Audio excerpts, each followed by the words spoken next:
Some battles are fought on foreign soil with weapons and strategy. Others are fought in quiet hospital rooms with nothing but hope and determination. But the fiercest battles of all happen when a soldier comes home only to discover that the real war has just begun. This is the story of Marcus Thompson, a decorated Marine who learned that being removed from the military roster doesn't mean you stop being a warrior. Sometimes it means you become something even stronger. Marcus Thompson never imagined that a routine patrol in Afghanistan would change his life forever, but then again, no soldier ever does. The explosion happened so fast that he barely remembered the moment itself.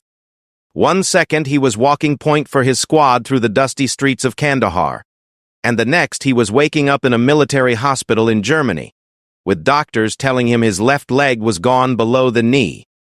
The physical pain was nothing compared to the emotional devastation that followed. Marcus had been a Marine for 8 years, climbing the ranks to staff sergeant through sheer determination and leadership skills that earned him the respect of everyone in his unit. His men called him Tank, not just because of his solid build, but because nothing seemed capable of stopping him. He was the guy who ran 5 miles every morning before breakfast, who could carry a wounded soldier twice his size to safety, who never missed a shot at the firing range. Now he lay in a hospital bed, staring at the ceiling tiles and wondering who he was supposed to be, without the thing that had defined him his entire adult life. The doctors were optimistic about his recovery, talking enthusiastically about advances in prosthetic technology and rehabilitation programs. They showed him videos of other amputee veterans running marathons and competing in Paralympic events.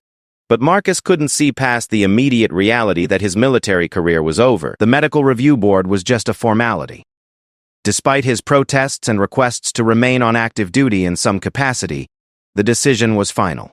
Marcus Thompson would be medically retired from the United States Marine Corps with full honors and benefits. The ceremony was respectful, complete with flags and salutes and heartfelt speeches about his service and sacrifice. His commanding officer presented him with his final medals, while his wife Sarah and their 6-year-old daughter Emma watched from the front row. But ceremonies don't fill the emptiness that comes after. Back home in North Carolina, Marcus found himself struggling with a civilian life that felt foreign and meaningless. Sarah tried to be supportive, suggesting he explore different career options or maybe go back to school using his GI benefits. She bought books about transitioning from military to civilian life and left them strategically around the house where he might notice them. Emma, too young to understand the depth of her father's struggle, kept asking when he would go back to work with his soldier friends. The prosthetic leg was a technological marvel, according to the specialists at the VA hospital. It could bend and flex almost like a natural limb, and with proper training, most patients could walk normally within a few months. Marcus threw himself into physical therapy with the same intensity he had once brought to military training. Every morning at 6 a.m. sharp, he was at the rehabilitation center, pushing himself through exercises that left him exhausted and sweating. His physical therapist, a former Army medic named Janet, had seen hundreds of veterans work through similar challenges. She recognized the look in Marcus's eyes, the desperate need to prove that he was still the same person he had always been. "You're pushing too hard," she warned him during one particularly brutal session. "Recovery isn't a sprint. It's more like a marathon, and you need to pace yourself." But Marcus couldn't slow down. Slowing down meant thinking, and thinking meant confronting the reality that everything he had worked for was gone. The structure that had governed his life for 8 years, the clear chain of command, the sense of purpose that came with serving something bigger than himself.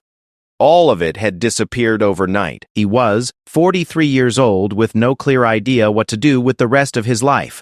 The nightmares didn't help. Most nights, Marcus would jolt awake in a cold sweat, his heart pounding as fragments of the explosion replayed in his mind. Sometimes he dreamed he was still in Afghanistan, trying to reach his men who were calling for help.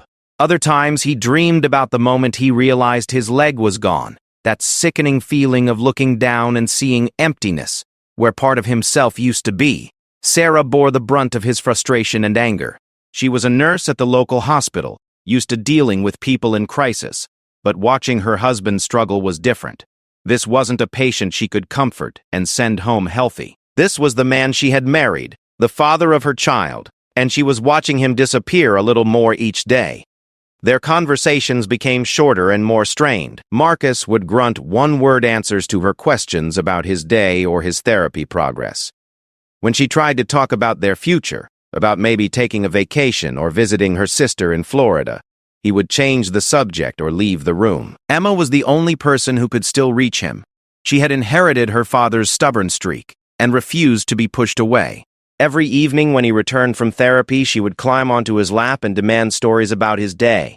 She was fascinated by his prosthetic leg, calling it his robot leg, and insisting it made him special like a superhero. When Marcus felt sorry for himself, Emma would point out all the things he could still do: read bedtime stories, help with homework, make pancakes that were only slightly burnt around the edges. The breakthrough came unexpectedly during a routine visit to the VA hospital. Marcus was waiting for his appointment with the prosthetic specialist when he overheard a conversation between two veterans in the waiting room.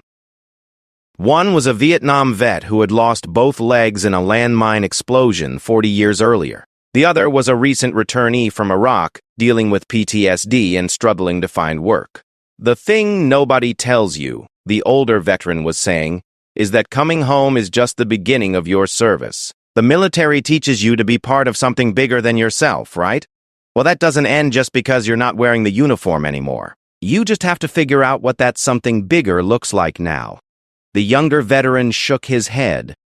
"But what can I do? I'm all messed up in the head. I can't hold down a job. My wife looks at me like I'm a stranger." "That's exactly why you're needed," the Vietnam vet replied. "Who else is going to understand what you're going through better than someone who's been there? Who else is going to be able to reach the next guy who comes home carrying the same load you're carrying now?" Marcus pretended to read a magazine, but he was listening to every word. The older veteran continued talking about his work with a nonprofit that helped homeless veterans find housing and job training. He described the satisfaction of seeing someone who had given up on themselves find a reason to keep going. "The mission doesn't end when you leave the service," he said. "It just changes." That night, Marcus couldn't stop thinking about the conversation. He found himself researching veteran support organizations online.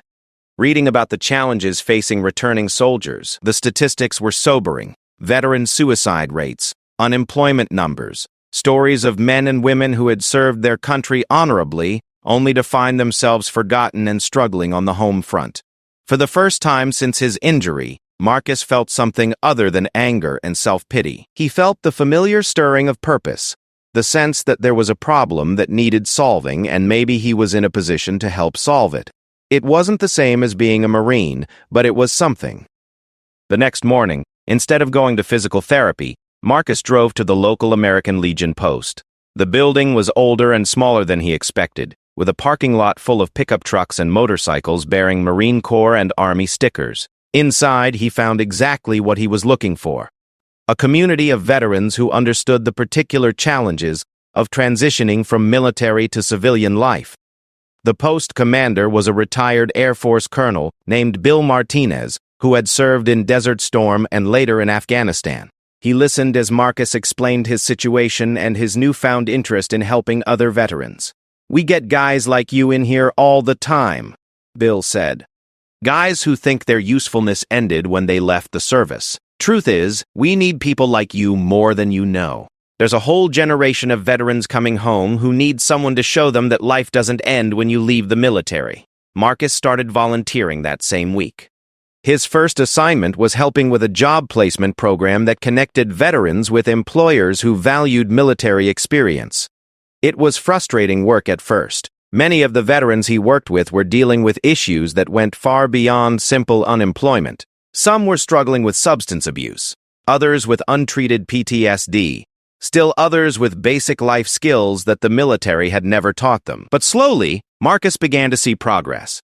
He helped a former Navy mechanic land a job at a local auto repair shop. He connected a young Army veteran with a counselor who specialized in treating combat trauma. Most importantly, he began to realize that his own experience with loss and recovery gave him credibility and insight that no textbook could provide. The work was different from military service, but it required many of the same skills: leadership, problem-solving, the ability to remain calm under pressure. Marcus found himself drawing on his Marine training in unexpected ways. The attention to detail that had made him an excellent squad leader served him well when helping veterans navigate the complex bureaucracy of VA benefits. The same persistence that had gotten him through boot camp helped him advocate for veterans who were being overlooked by the system. Sarah began to notice changes in her husband. He still had bad days, still struggled with the nightmares and the adjustment to life with a prosthetic leg. But there was a sense of purpose in his voice when he talked about his work at the American Legion. He would come home with stories about the veterans he had helped, the small victories that meant someone would be able to pay rent that month or get the medical care they needed. Emma noticed the change too. Her father was still her father, but now he seemed more like the confident, purposeful man she remembered from before his injury. He started helping with her soccer team, using his military leadership experience to teach the kids about teamwork and perseverance. The other parents were initially uncertain about the veteran with the prosthetic leg, but Marcus's natural ability to connect with children quickly won them over. 6 months after he started volunteering, Marcus was offered a full-time position as a Veteran Services Coordinator. The pay was less than his military salary had been, but it came with something more valuable, the knowledge that his work mattered, that he was making a real difference in people's lives. The job required him to travel throughout the region, visiting VA hospitals, homeless shelters, and rehabilitation centers. He would meet with veterans who were struggling with the transition to civilian life and help them access the services and support they needed. Some days were harder than others. He met veterans who were living on the streets, men and women who had served their country with honor but found themselves forgotten and abandoned. He met families torn apart by the invisible wounds of war, children who didn't understand why their parent had come home different. But he also met success stories, veterans who had found meaningful careers after leaving the service, families that had worked through their challenges and emerged stronger, former soldiers who had turned their own struggles into opportunities to help others. Each success story reminded Marcus that the work he was doing mattered, that every veteran he helped was someone's husband or wife, father or mother, son or daughter. The hardest cases were the ones that reminded him of his own struggles. Young veterans who felt like their lives were over because they could no longer serve in the military. Men and women who were struggling to find their identity outside of the uniform. Marcus would sit with them and share his own story, explaining that losing your military career didn't mean losing your purpose. It just meant finding a new way to serve. The military teaches you to never leave a soldier behind, he would tell them. That doesn't change when you become a civilian. Now we're responsible for making sure no veteran gets left behind. As Marcus approached the 1-year anniversary of his injury, he realized that his life had taken a completely unexpected turn. He was no longer Staff Sergeant Marcus Thompson, United States Marine Corps, but he had become something new, an advocate, a mentor, a bridge between the military and civilian worlds. The explosion that had ended his military career had also opened a door to a different kind of service, one that was just as important and meaningful as anything he had done in uniform. The transformation wasn't instant or easy. Marcus discovered that helping other veterans navigate their transitions forced him to confront his own demons in ways he hadn't expected. Every story he heard, every struggle he witnessed, seemed to unlock another piece of his own healing puzzle. The young Marine who couldn't adjust to civilian employment reminded him of his own fears about finding meaningful work. The Army veteran whose marriage was falling apart because of PTSD brought back memories of his own dark months when he had pushed Sarah and Emma away. But with each person he helped, Marcus felt pieces of himself falling back into place. Not the same person he had been before the explosion, but someone new and different, shaped by both loss and purpose. He began to understand what the Vietnam veteran in the VA waiting room had meant about service not ending when you left the military. It just evolved into something different, sometimes something even more important. His first major case came 3 months into his new position. A young woman named Jessica Rodriguez had been medically discharged from the Army after suffering a traumatic brain injury in a vehicle accident during her deployment in Syria. She was 25 years old, a former combat medic who had saved countless lives during her tour. Now she was living with her parents, unable to hold down a job because of memory issues and severe headaches that could last for days. When Marcus first met Jessica at the VA hospital, she was sitting in a wheelchair even though she could walk. Her mother explained that Jessica often became disoriented and dizzy without warning, and the wheelchair was a safety precaution. Jessica herself barely spoke during their first meeting, answering Marcus's questions with one-word responses while staring at her hands. "She used to be so vibrant," her mother whispered to Marcus as they stepped outside Jessica's room. "She was going to be a nurse when she got out of the army. She had her whole life planned out. Now she can barely remember what she had for breakfast." Marcus had worked with several veterans dealing with traumatic brain injuries, and he knew how isolating and frustrating the condition could be. Unlike visible injuries like his amputated leg, brain injuries were invisible to the outside world. People couldn't understand why a seemingly healthy young woman couldn't perform simple tasks or remember basic information. He started visiting Jessica twice a week, not as a counselor or therapist, but as someone who understood what it felt like to have your life plans completely derailed by circumstances beyond your control. At first, their conversations were stilted and awkward. Jessica was clearly frustrated by her inability to find the right words or remember details from their previous meetings. But gradually, Marcus began to see glimpses of the person she had been before her injury. "I keep thinking I should be over this by now," Jessica told him during one visit. "It's been 8 months since the accident. Everybody keeps telling me I'm lucky to be alive, and I know they're right, but I don't feel lucky. I feel like I'm stuck in someone else's life." Marcus understood that feeling completely. "The person you were before your injury. She's still in there," he told her. "But you might need to find new ways to let her out. The path you were on before might be closed, but that doesn't mean there aren't other paths." Working with Jessica taught Marcus patience in ways he hadn't expected. Progress was measured not in weeks or months, but in tiny daily victories. The day she remembered his name without prompting, the afternoon she managed to complete a simple computer task without getting overwhelmed. The morning she called him to share that she had slept through the night without nightmares for the first time in months. Marcus connected Jessica with a vocational rehabilitation program specifically designed for veterans with brain injuries. The program offered job training in fields that could accommodate her cognitive challenges while still utilizing her medical background. It took 6 months, but eventually Jessica found work as a medical records technician at a local clinic. The job required attention to detail but allowed her to work at her own pace and take breaks when the headaches became severe. The day Jessica called to tell him about her first full week at work, Marcus felt the same pride he had once felt when one of his Marines earned a promotion or completed a difficult mission. It was a reminder that leadership looked different in civilian life, but the core satisfaction of helping someone achieve their potential remained the same. Word of Marcus's work began to spread throughout the veteran community in his region. He started receiving referrals from VA counselors, American Legion posts, and even from other veterans who had heard about someone who really understood what they were going through. Each case was different. Each person carried their own unique combination of challenges and strengths. There was Robert Chen, a former Navy SEAL who had completed multiple deployments without incident, but found himself unable to cope with the mundane routine of civilian office work.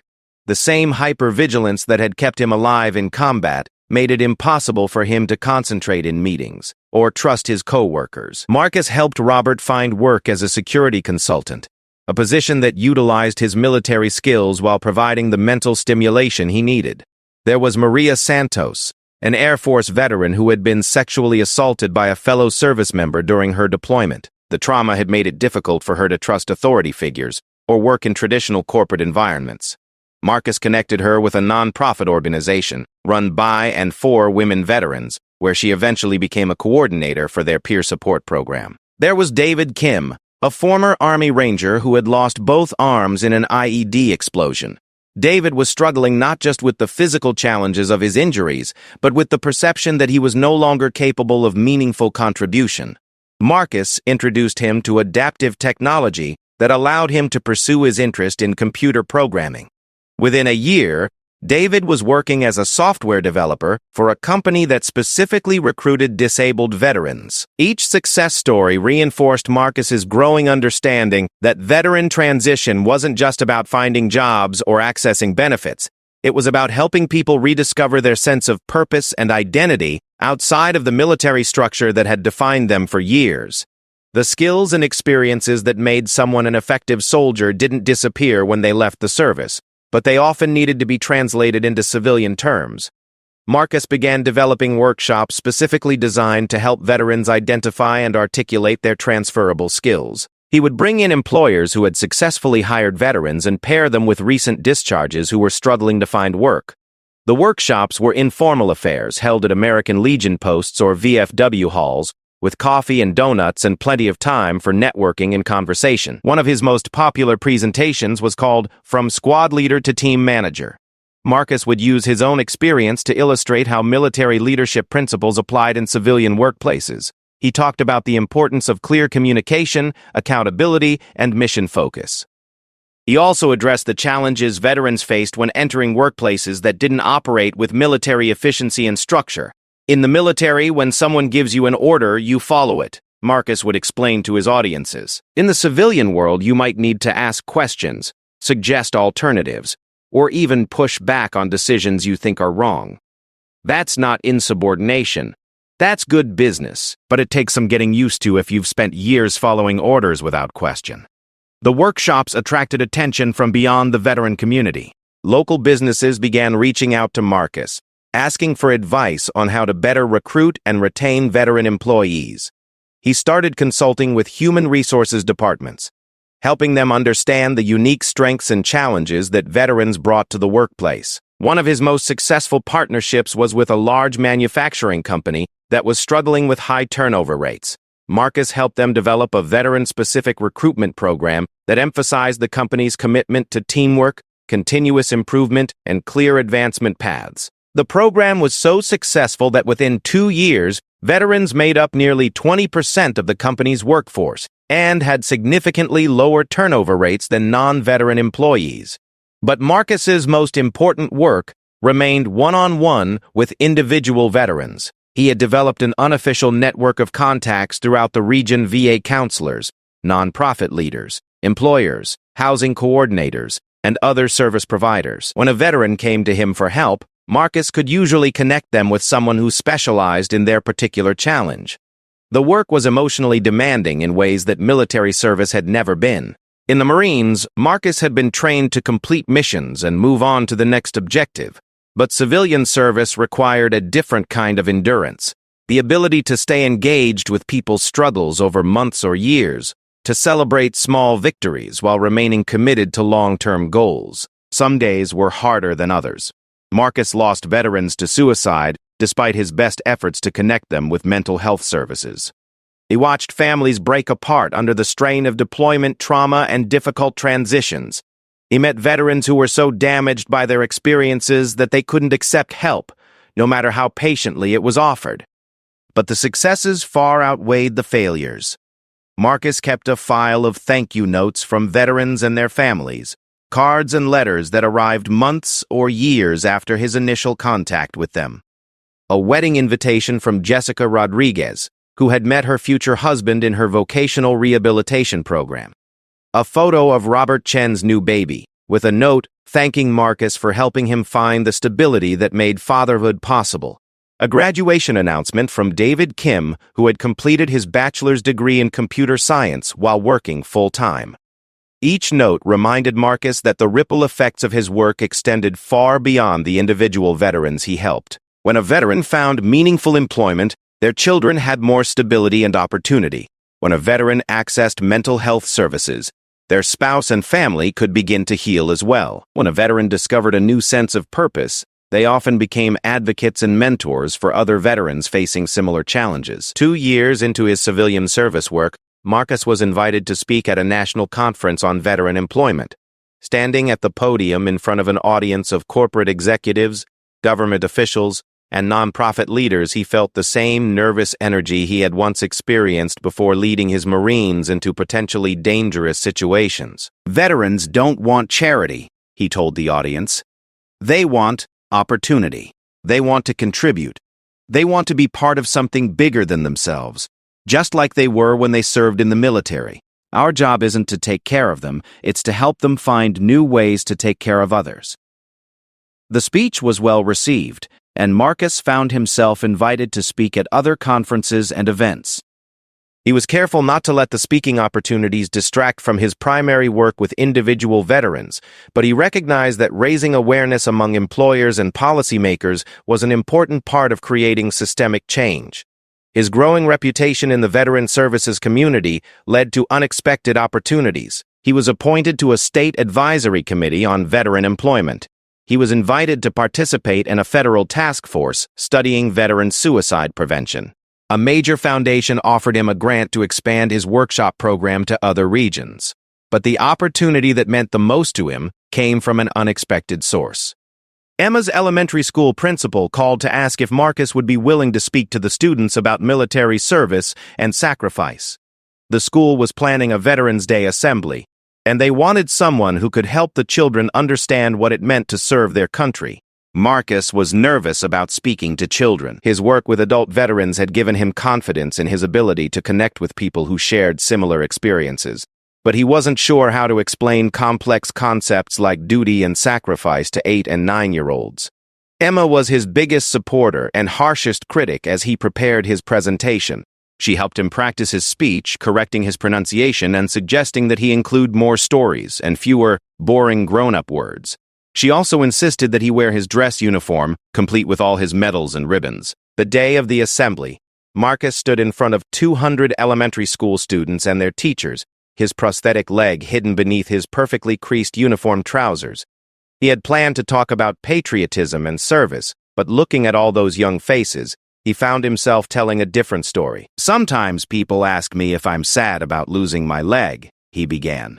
"And the truth is, sometimes I am sad, but you know what makes me not sad? Knowing that my leg was lost doing something important, protecting other people and serving my country. And you know what makes me really happy? Knowing that even though I can't be a Marine anymore, I can still serve other people in different ways."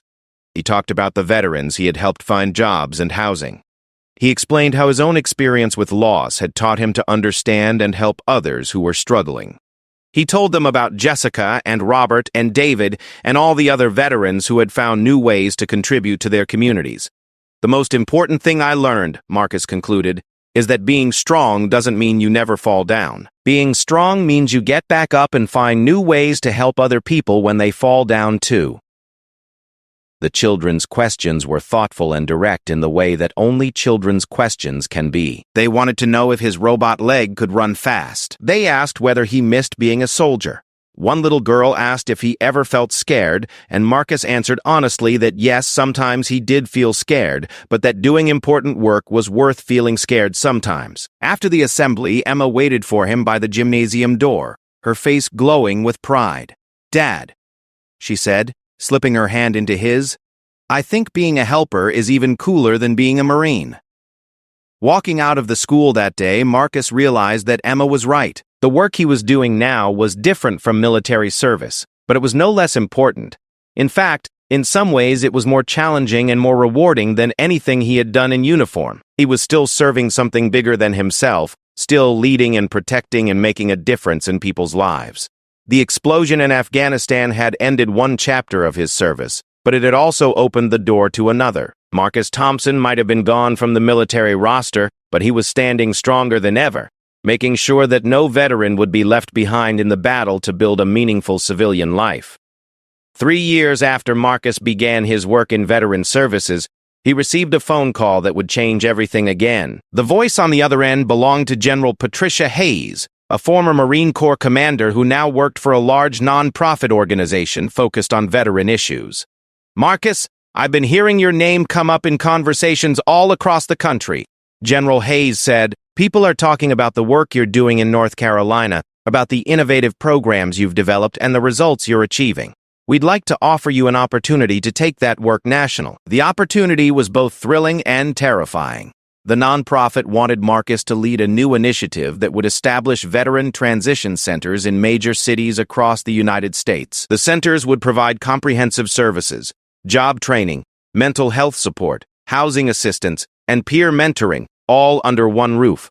It was exactly the kind of systematic approach that Marcus had been advocating for. but it would require him to leave his hands-on work with individual veterans and step into a much larger leadership role. Sarah was supportive but cautious. "This sounds like an incredible opportunity," she told him as they sat on their back porch that evening, watching Emma practice soccer kicks in the yard. "But are you ready for that kind of responsibility? And are we ready for the changes it might bring to our family?" Marcus had been asking himself the same questions. The position would require extensive travel, long hours, and the stress of building something from scratch. But it would also allow him to impact thousands of veterans instead of dozens. The potential to create lasting, systematic change was impossible to ignore. He spent weeks researching the organization and the scope of the project. The nonprofit had secured funding from multiple sources: government grants, private foundations, and corporate sponsors who were genuinely committed to addressing veteran employment and transition issues. They had identified 12 cities for the first phase of the program, with plans to expand to 24 locations within 3 years. What impressed Marcus most was their commitment to hiring veterans to run the programs. The organization understood that credibility with the veteran community came from shared experience, not just good intentions. They wanted people who had been through the struggles themselves, who could speak authentically about the challenges and possibilities of post-military life.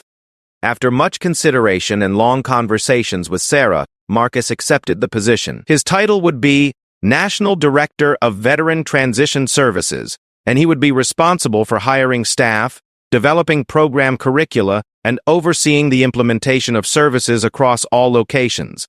The first challenge was finding the right people to run the individual centers. Marcus traveled to each target city, meeting with local veteran organizations and interviewing potential candidates. He was looking for people like himself, veterans who had successfully navigated their own transitions and felt called to help others do the same. In Chicago, he found Maria Gonzalez, a former Army logistics officer who had started her own nonprofit helping female veterans access housing and childcare services. In Denver, he recruited James Mitchell, a retired Air Force Master Sergeant who had been running job placement programs for veterans in the Rocky Mountain region. In Atlanta, he connected with Dr. Samuel Jackson, a former Navy corpsman who had gone back to school to become a licensed clinical social worker specializing in trauma therapy. Each hire felt like adding another family member to his growing team. These weren't just employees. They were fellow warriors who shared his commitment to ensuring that no veteran faced the challenges of civilian transition alone. During the training sessions he conducted for new staff, Marcus emphasized that their work was still a form of military service, just without the uniform. "We're still Marines, soldiers, sailors, and airmen," he would tell them. "We're still committed to the mission of protecting and serving others. The battlefield has changed, but the core values remain the same: honor, courage, and commitment to something bigger than ourselves." The Chicago Center was the first to open, housed in a renovated warehouse on the city's south side. The space included job training facilities, meeting rooms for support groups, offices for individual counseling, and a large common area where veterans could connect informally. Maria had decorated the walls with military memorabilia from all service branches, creating an atmosphere that felt familiar and welcoming to veterans from any background. The opening day was both chaotic and inspiring.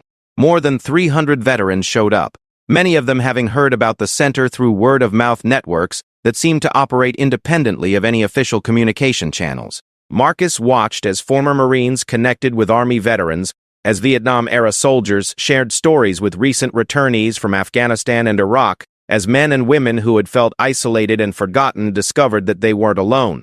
One of the first veterans served by the Chicago Center was a young man named Anthony Williams, a former Army infantry soldier who had been homeless for 6 months after his discharge. Anthony had been living in his car, picking up occasional day labor jobs but unable to find steady employment. He was suspicious and defensive when Maria first approached him at a local veterans shelter. But something about her direct, no-nonsense military bearing convinced him to give the center a try. Within 2 weeks, Anthony was enrolled in a commercial truck driving program that the center had developed in partnership with a local transportation company. The program not only provided job training, but also helped veterans obtain the necessary licenses and certifications. More importantly, it offered ongoing support to help graduates navigate workplace challenges and career advancement opportunities. 6 months later, Anthony had his commercial driver's license and a full-time job hauling freight across the Midwest. But more than that, he had become a peer mentor for other homeless veterans, sharing his story and encouraging them to take advantage of the center's services. His transformation from suspicious, defensive, and isolated to confident, employed, and engaged exemplified the ripple effect that Marcus had hoped to achieve. The success in Chicago led to rapid expansion of the program. Within 18 months, all 12 planned centers were operational, and the results were exceeding even Marcus's optimistic projections. The centers were serving more than 5,000 veterans annually, with job placement rates above 80% and significant reductions in homelessness, substance abuse, and suicide attempts among program participants. But the numbers, impressive as they were, didn't tell the whole story. The real impact was in the individual transformations that Marcus witnessed during his regular visits to each center. Veterans who had felt worthless and forgotten were discovering new purposes and identities. Families that had been torn apart by the stresses of military transition were finding ways to heal and reconnect. Communities were benefiting from the contributions of veterans who had found meaningful ways to apply their skills and experience. The Atlanta Center, run by Dr. Jackson, became particularly known for its innovative approach to treating combat trauma.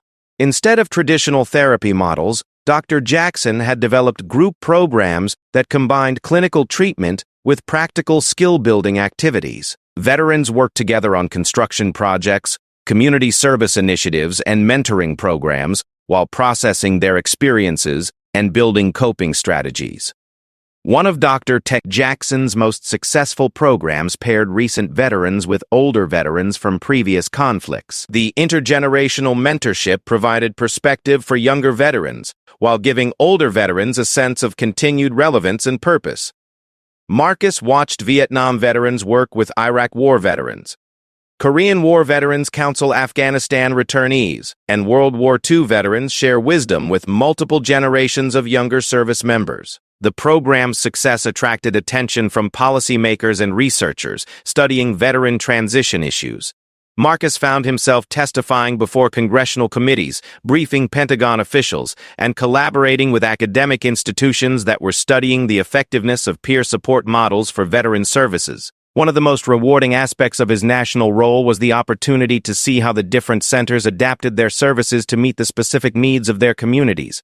The Denver Center, located near several military installations, focused heavily on helping active duty service members prepare for transition while they were still in uniform. The San Diego Center, in a city with a large Navy presence, developed specialized programs for veterans dealing with maritime-specific injuries and career transitions. The Phoenix Center, led by a former Marine named Lisa Rodriguez who had served in Iraq, became a model for serving female veterans. Lisa recognized that women veterans faced unique challenges in civilian transition, including higher rates of military sexual trauma, difficulties accessing gender-specific services, and workplace discrimination in male-dominated fields.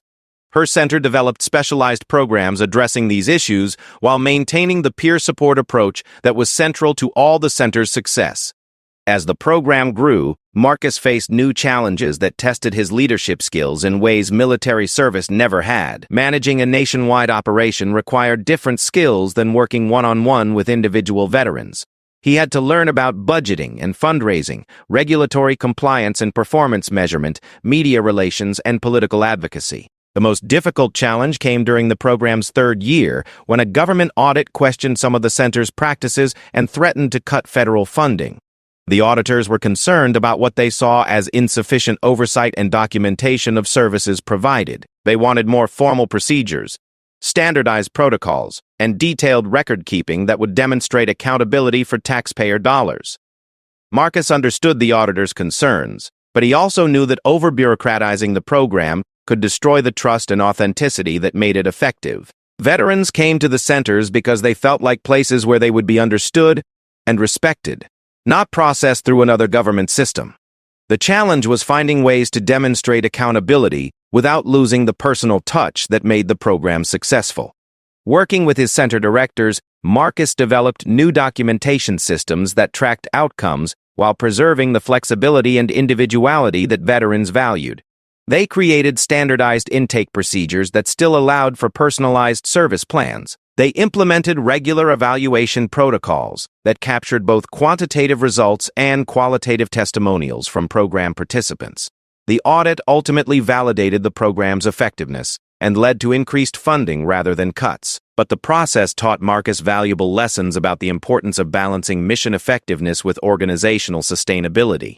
It also reinforced his belief that veterans deserved services that were both professional and personal, both accountable and authentic. By the program's fourth year, the success of the transition centers had inspired similar initiatives across the country. Other nonprofits were adopting peer support models for veteran services. Government agencies were incorporating veteran-led programming into their service delivery. Even private companies were creating veteran resource groups based on principles that Marcus and his team had developed. The ripple effect extended beyond the veteran community as well. Employers who had hired veterans through the program became advocates for veteran employment more broadly. Family members who had seen their loved ones transform through the center's services became volunteers and supporters.